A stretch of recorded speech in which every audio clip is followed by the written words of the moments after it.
Salut à tous, on se retrouve aujourd'hui pour parler du FC Barcelone en ce mercredi 16 octobre et on commence tout d'abord avec les joueurs du Barça en sélection parce que c'était les derniers matchs des joueurs du Barça en sélection parce que là on peut dire que la trêve est enfin terminée. Voilà, elle a duré longtemps cette trêve du mois d'octobre, bref. Donc voilà, côté brésilien, Rafinha a joué, donc déjà le Brésil s'est imposé 4-0, un score parfait, mais surtout Rafinha auteur d'un doublé, un doublé inscrit sur penalty et ses stats cette saison à toute compétition confondue pour Rafinha, le Brésil plus le Barça, donc il a joué 13 matchs en tout pour 8 buts inscrits et 6 passes D. Le Brésilien est impliqué dans 14 buts en 13 matchs cette saison, donc vraiment un énorme début de saison. Rafinha peut-être son meilleur début de saison depuis le début de sa carrière, donc encore doublement décisif avec le Brésil hier, donc voilà, il va revenir en forme du côté de Barcelone. Il y avait également l'Espagne par exemple, de Pedri ou même Pau Cubarsí qui a joué quelques minutes hier et l'Espagne s'est imposée 3-0 lors de cette rencontre. Et à noter que Pau Cubarsí a fait ses grands débuts officiels avec l'équipe nationale espagnole hier. Il a déjà joué bien sûr avec l'équipe Espoir où il a gagné la médaille d'or, on se souvient lors des derniers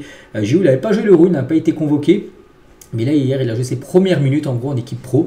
Donc, on est content, bien sûr, pour Pau Cubarsí, surtout seulement à 17 ans.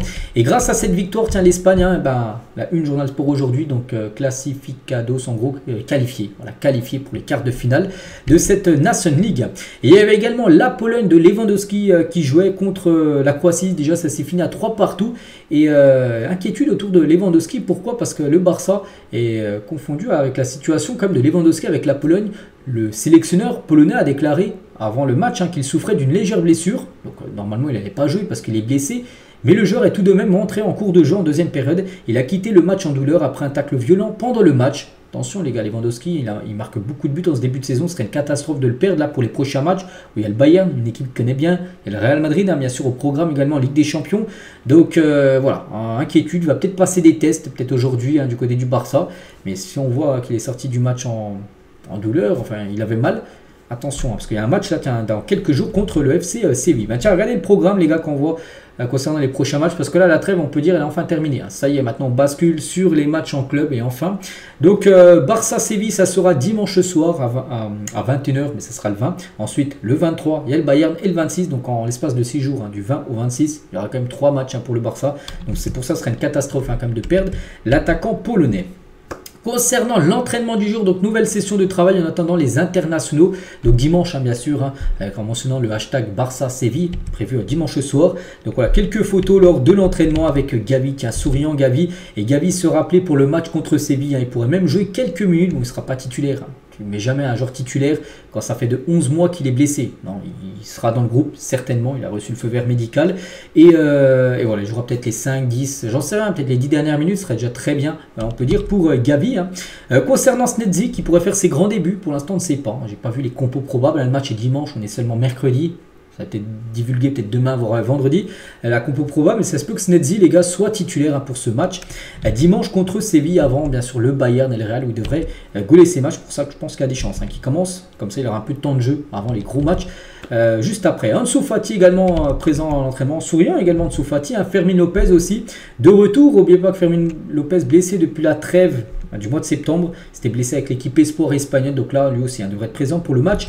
Dimanche, Frenkie de Jong également, et Hansi Flick fait beaucoup confiance à Frenkie de Jong. L'entraîneur voit de bonnes qualités techniques et physiques chez le joueur, mais concernant sa qualité, elle est bien là, il est revenu un petit peu, il a joué quelques minutes lors des derniers matchs, mais concernant son futur, parce que lui il a un contrat jusqu'en 2026, le Barça veut renouveler de Jong, mais c'est qu'il sera plus difficile de le renouveler par rapport à Gavi, Pedri ou Araujo. Le joueur n'a pas répondu à la proposition de renouvellement que le club a envoyé il y a déjà un an. Il y a déjà un an que le Barça lui a dit tiens, prolonge, tu peux prolonger. Il n'a toujours pas répondu. Donc là, tu te dis, il n'a pas trop envie de prolonger.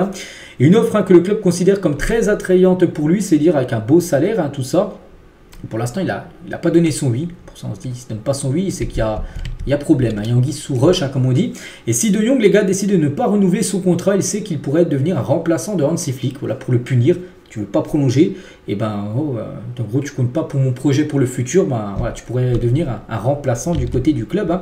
Et si De Jong ne renouvelle pas avant la fin de la saison, il sera placé sur le marché des transferts l'été prochain. Comme j'ai dit, il a un contrat jusqu'en 2026. Imaginez, il ne veut pas prolonger. Imaginez, je sais pas, on est 8 juillet là, 2025. C'est-à-dire qu'il ne lui reste plus qu'un an de contrat. Alors, le Barça ne prendra pas le risque de le perdre libre après un an après gratos, alors que le Barça a investi quand même 4 millions d'euros sur ce joueur. Donc ils le vendront, s'il n'a pas prolongé avant le 1er juillet, et ben il sera vendu en gros lors de l'été 2025, pour éviter, comme je dis, de le perdre libre l'année d'après. Dani Olmo devrait jouer environ 20 minutes contre Séville ce week-end. Il participera à l'entraînement de groupe jeudi. Voilà, de retour lui demain à l'entraînement.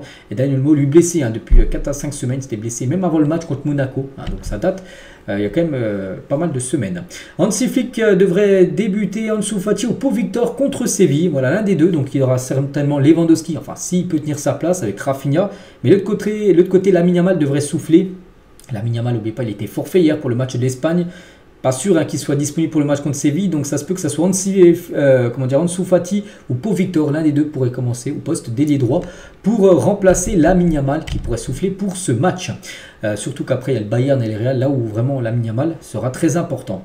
Fati est très engagé aussi dans le projet et espère convaincre Hansi Flick lors des prochains matchs. On espère, s'il a du temps de jeu contre Séville, c'est à lui de montrer bien sûr ce qu'il vaut. On sait que c'est un très bon joueur, mais bon, c'est qu'actuellement son temps de jeu est très réduit du côté du club. Et surtout maintenant que l'arrivée aussi... pas mal de joueurs blessés là qui reviennent à la compétition. Donc là, ça lui encore d'être encore meilleur que les autres pour grappiller du temps de jeu.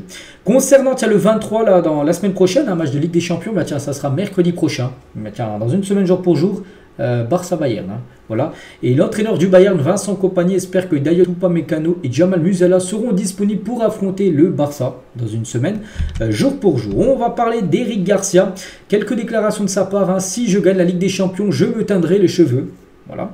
Il a également dit, mon rêve c'est déjà de gagner la Ligue des Champions, et s'il la gagne, les cheveux teintés on peut dire. Qui mérite de remporter le Ballon d'Or pour lui, c'est Rodri.